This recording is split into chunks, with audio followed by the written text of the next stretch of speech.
The UK COVID inquiry has come to the end of its spell in Scotland, and I've got 13 thoughts I would like to share with you. You've probably heard some of the details of what's going on, but these are hopefully some original thoughts in some regards as well, just to summarise proceedings. So, number one, I've got some sympathy for the people who find themselves involved in these public inquiries. Because, I mean, think what's happened. You've been through some experience, you've worked hard in a job, you've been involved in it for many months, you've done lots and lots of things. Then you appear before an inquiry and you get some lawyer who wasn't involved in doing anything during the crisis or whatever it was, but they come and nitpick little things about what you were doing.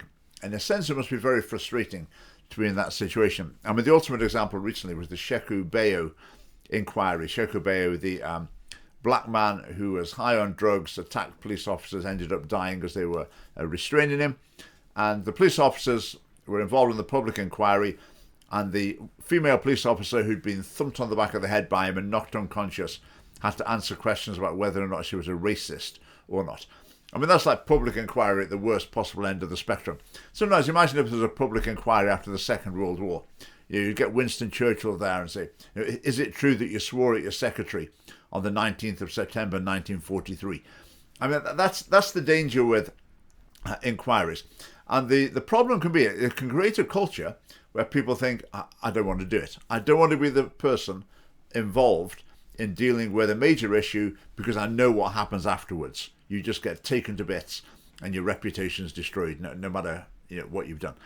So that's the danger. But on the other hand, obviously, if there are lessons to be learned, then it's helpful to go through these processes. So having these inquiries is a good thing. But I think also we need to bear in mind the dangers as well. Right, point number two, I don't like the way that the special prominence and authority is being bestowed on the COVID bereaved. I think, obviously, we live in a very emotional age and the media likes to take that sort of angle. But the idea that someone whose relatives died of a particular illness have got some special authority to commentate on how that was dealt with by the government, I don't really get that. I don't see that. I mean, similarly, you could say, someone whose business was closed down by lockdowns, do they have a special point to make? Well, they do, but that's what the inquiry is trying to do. It's trying to balance all of these different concerns. And I think in giving special prominence to the COVID bereaved, that seems to me as though it's skewing the inquiry already. It's setting up to come to the conclusion that not enough was done to prevent COVID deaths. Whereas what the inquiry should be doing is looking at, was a proper balance struck between dealing with COVID and other considerations. So, number three, right, politicking. Right, was there politicking going on within the Scottish government during the pandemic? Well, obviously, yes, there was. That's emerged in the inquiry. Is that particularly a bad thing, that part of their thinking is, how's this going to play politically? Well, I've sort of got some sympathy for them because COVID, it wasn't World War III. It wasn't an absolute catastrophe. So the fact that they might have been thinking about their political self-interest in some ways, I wouldn't come down particularly hard on that. What I would come down hard on, though, is when they try and deny it, when it's obviously true. I mean, just listen to this. And so the idea that in those horrendous days, weeks, I was thinking of a political opportunity, I find, well, it wasn't true. Whatever. But there are some people who might see the conclusion agreed that consideration should be given to restarting work on independence and a referendum reflecting the experience of the coronavirus and EU exit. Oh, well done. Thank you. I can't remember what page it is. 13, I think. Oh, well done to you too. Sorry. No, not at all. Always accept help. Thank you. Some people might argue that looks as if the cabinet members who agreed to that conclusion were going to use the work on the experience of the coronavirus crisis as part of an argument for advancing independence and therefore using it politically. When you see it's associated with EU exit, which obviously a lot of people in Scotland who didn't want to leave the European Union reflects badly on the UK government, it does look a bit as if politicisation of the coronavirus pandemic, doesn't it? I think the fact that this says consideration should be given, my recollection, my view, my understanding, my experience of all of this period is that the consideration given was we're not doing this right now. There is subsequently, much after this, there has been a lot said and reflected on about the way in which people in Scotland looked to the Scottish Government to provide the leadership in the COVID pandemic and what they then felt about the constitutional situation. But our actions were not designed to produce that result. If the public were making their own decisions on that, we were not driving it through our actions on the pandemic. It's not the point of my question, really, Sorry. which is that, well, no, I understand why you answered in the way you did, but my question is, doesn't it look as if at least some members of the Cabinet, and eventually the Cabinet agreed, to capitalise on the pandemic to advance the cause of independence? Doesn't that look... So, as I say, the consideration given to this was not done at this time. I mean, that denial is just laughable, isn't it? It's like if you got the minutes from some mafia meeting and it said, action point, murder Bob. And they said, no. What we meant was we talked about murdering Bob, but we decided not to do it. I mean, for the civil servant there to even think it was worth saying that and it would be remotely plausible, I find is quite concerning. I mean, the SNP constitution, their aim is, there's two of them. Number one is independence. Number two is running the country well. So inevitably, whatever situation comes along, independence is going to be part of their thinking. Now, I think it is fair to point out, though, how many unionists during the pandemic said it's a good job we've got the support of the UK government. We'd have been in real trouble if Scotland was independent. I heard plenty of people saying that. And I would imagine plenty of politicians in Scotland said that as well. Now, a possible difference, though, if we had a unionist government, their motivation would be to show how well and how smoothly they could work with the UK government to deal with things very well. So even if they were politically motivated, their motivation would be towards creating a harmonious and productive relationship, whereas for a nationalist government, their motivation is more towards creating dysfunction and problems, which was explicitly stated by civil servants and politicians during the pandemic. Right, number 4. As far as I can see at the moment, there's a massive void in this inquiry, and there's not trying to deal with the most important questions. The most important questions are, these measures were taken, did they work? Were they actually required? Is that something that should happen in the future, like masks, closing schools, whatever? We need to know the facts. But the inquiry is basically run by lawyers, and a judge like a super lawyer. I mean, are they really qualified to analyse all of the statistical data? I would suggest not. Is it possible to come to a definitive conclusion? Possibly not, because the experts still disagree so much about it. You can look at the international evidence. I don't know if they'll do that inquiry. I mean, they should do. But again, there might be contradictions in that. So let's wait and see. Maybe when the inquiry is published, maybe it will go into these, what's really the heart of the matter, is whether or not these steps taken by the government were demanded by the evidence, whether or not they were successful. The other thing as well during the pandemic, there were countless academics coming up with their models and their computer predictions. Then we really need to look at it and say, right, who got it right, who got it wrong? Which model was best? Which modeler was best? And that's something we really need to know for anything that might happen in the future. Again, at the moment, I'm not aware of that aspect of the inquiry, so let's hope it is going to be included, but I suspect it won't be. Right, number 5, it was quite obvious that the government and the civil servants were plucking numbers out of the air when they were making rules up. Like the rules for how many people could meet together in one place, they're just making it up off the top of their head. I mean, that's explicitly clear in the WhatsApp exchanges. Now, again, I've got some sympathy for that because there's not a scientific formula that tells you what it's going to do. No one really knows what difference it's going to make if you put the rules in different places or whether you have the rules or not. But if they've decided that they think it's necessary, you've got to draw a line somewhere, then you've got to do it. It's like with speed limits. Why should the speed limit be 30, not 35? I mean, there's no solid scientific data reason why the speed limit should be 30 and not 35. There's value judgments involved. I mean, school closures, again, it became explicit in the evidence that the scientific facts, statistics, were not supporting that. Now, my problem with this is not that they were having to pluck numbers from the air, because sometimes you need to do that. My problem was that these were presented as following the science when they weren't. So instead of saying that we're in a really difficult situation, we don't really know what difference it's going to take, but we've decided we're going to try this because we think it's necessary. That's what they should have been saying. But instead they were standing with a scientist next to them saying this is what the science demanded. Whereas the actual admissions from Jason Leach and from Humza Yousaf, they were winging it. So if they're winging it, they should have been honest about that in their presentation to the public. Right, number 6. Humza Yousaf. I watched him in the inquiry, and he just gave me the impression that he's playing a part. He's acting the role of First Minister. He's learnt the language, because you can see the civil servants and the government ministers speaking. They speak in a particular way, quite a contrived way. Things will be germane, pertinent and substantive, rather than just saying relevant. And it's as though speaking this language and understanding the systems of government is what you need to do to play the part of First Minister or Government Minister. And I feel that's what Humza Yousaf's doing. I mean, John Swinney, he is the arch proponent of this. I mean, listening to him speaking, his approach is more attritional than logical. It's just you lose the will to keep listening to it, because he just goes on and on in this sort of highfalutin, technical, organisational, systematic type speech. But the same is with Humza Yousaf. You listen to it, and what's in the wrapper, if you like, and often not very much.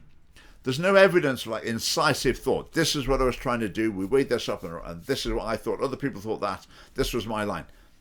You can't really get that. There's just this, as I say, so extremely unnatural, convoluted language and government process. And what's inside it? Not very much, it seems. Right, number 7. I mean, Nicola Sturgeon calling Boris Johnson an effing clown. I mean, we had Dominic Cummings in the with the UK government as well, really bad language. It's not so much the language, it's more about the way you speak about people, the respect you show to people, regardless of who they are. Now, if you worked in a company and you found out that your bosses have been talking about you like that, how would you feel about that? You'd be pretty upset. And also, is that likely to be a good company to work for? One in which people in responsibility speak about other people in that sort of tone? I would suggest not. Now, the issue here, another issue, is Nicola Sturgeon. She's so determined to present herself as being perched on the moral high ground. She did it for years and years and years, and it seemed to work. She would even talk about, I see it as my responsibility as First Minister to set the right tone in public debate. So what we've got here is a contrast between this sort of over-formal, contrived government speak on one hand, and then totally unrestrained, really unpleasant, disrespectful, offensive, vulgar speech on the other hand. And I think it exposes hypocrisy.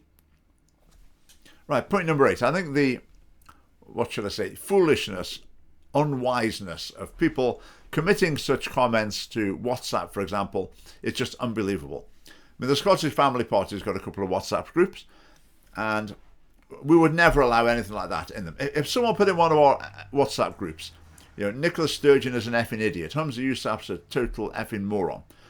Okay, the person will be told, what are you doing? You can't speak like that. I mean, what's the chance anyone's ever going to come and, freedom of information request, government inquiry into our WhatsApp groups? I mean, it's very unlikely. But even so, we would never have something like that committed to one of our electronic communication records. Absolutely not.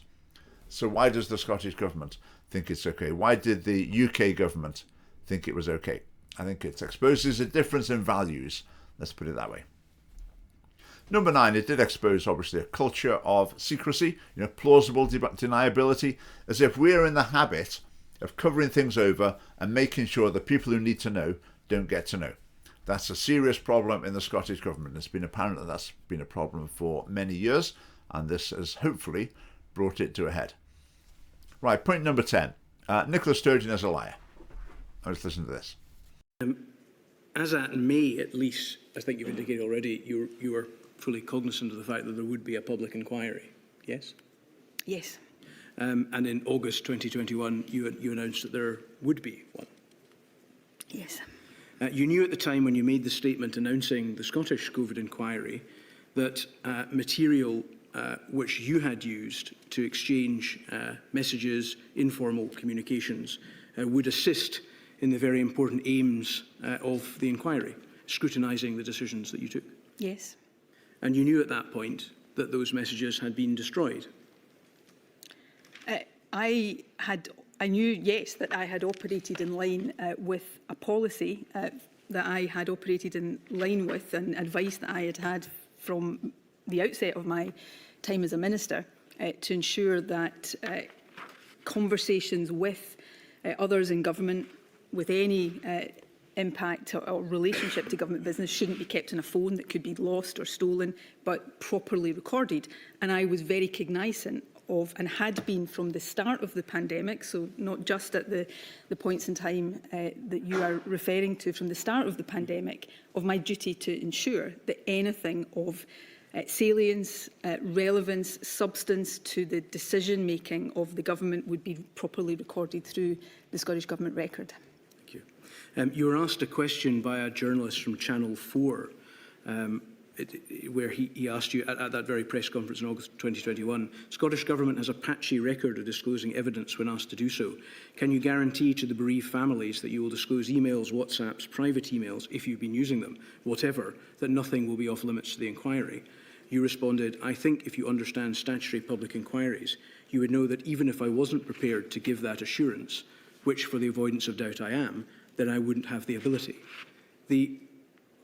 He asked specific questions about informal means of communication, including WhatsApps, but you knew by that stage that your WhatsApps had been destroyed. But I also knew that anything of any relevance or substance from any of that material would be properly recorded in the Scottish Government system, and indeed would have been communicated in all likelihood by me. But that wasn't the question you were asked. You were asked the question as to whether you would disclose emails, WhatsApps, private emails if you've been using them, whatever. He didn't ask you the question as to whether the material that was contained within the discussions exchanged by those media was recorded on the corporate record. He asked whether the emails, WhatsApps, private emails, whatever would be disclosed, and you gave an assurance that they would be. And I, as will have been the case in many occasions over the course of not just the COVID pandemic, but in my many years in politics, answering questions. When you're answering questions, you're trying to answer the substance of the question, and when you look back at the literal terms of the answer, it can be put to you in that way. So I accept that, and I apologise if that answer was not as clear. And for me, that's a slam dunk. I mean, I've got some experience of questioning people who've told lies as well. And I've seen the same sort of response. You get the, oh, well, maybe it wasn't as clear as, my answer wasn't as clear as it might have been, but I'm a really good person and I was trying really hard and I'll now keep talking about some things irrelevant to it. So if I talk for long enough, you might not have realised I haven't really answered the question. And then, of course, lying is quite a high stress activity. So that can result in people becoming quite emotional, tears, etc. So I saw exactly the same things from Nicola Sturgeon. I mean, Nicola Sturgeon lied about the SNP finances. Remember that internal minutes from a meeting where Nicola Sturgeon was telling the SNP Executive Committee, or whatever it's called, stop asking questions about our finances, they're all fine. And Nicola Sturgeon knew that the membership numbers being published were not true as well. So Nicola Sturgeon is a liar. But she seemed to cast a spell over the nation for so many years. And whenever she was criticised, she would come back justifying her nickname Nippy. And she just offended. How dare anyone criticise me? What sort of person must you be if you criticise me?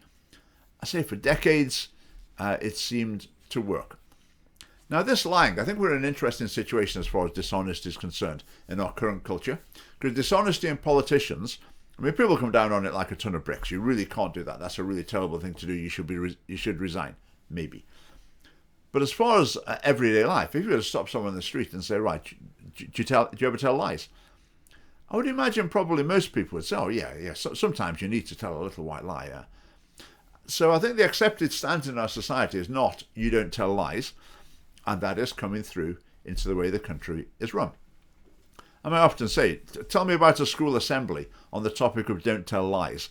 If anyone hears about one, please let me know, because I really don't think they exist.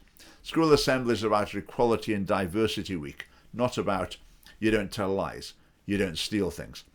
Now, I think this erosion of a core moral principle can result in what some people call moral capital being dissipated in the country. As moral capital deteriorates, then you can have all sorts of problems. Corruption becomes more of an issue, and you need more and more systems and checks and balances in place to try and stop people from being dishonest. And I think that's the road we are on. Did you consider yourself, against that background and your considerable ministerial experience, to be precisely the right First Minister for the job? No, that's not how I would have thought of it at all. I was the First Minister when the pandemic struck. There's a large part of me wishes that I hadn't been, but I was, and I wanted to be the best First Minister I could be during that period. It's for others to judge the extent to which I succeeded. You see, I think Nicola Sturgeon absolutely believes in herself. She tries to present a humility and self-doubt act, but I think it is an act. She is actually 100% certain that she is better than Boris Johnson, than any other Prime Minister, than any other party leader in the Scottish Parliament. She has that unshakable conviction, which is maybe no bad thing as someone in her position.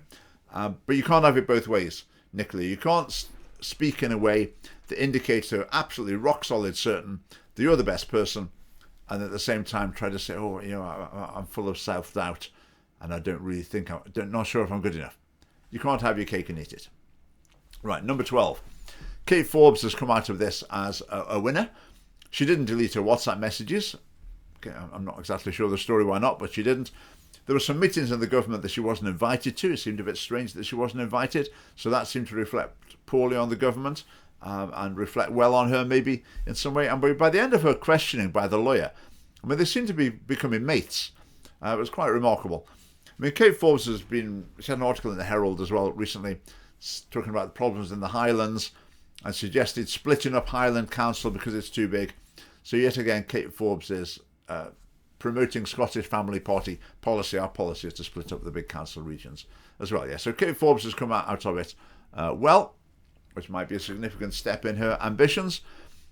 Point number 13, the UK Conservatives, what we heard from the inquiry there, much of the above applies as well. How different would it have been if Labour had been in control? Well, I'm not so sure. Because I think Labour as well were in the thrall of the media and the groupthink about response to the pandemic.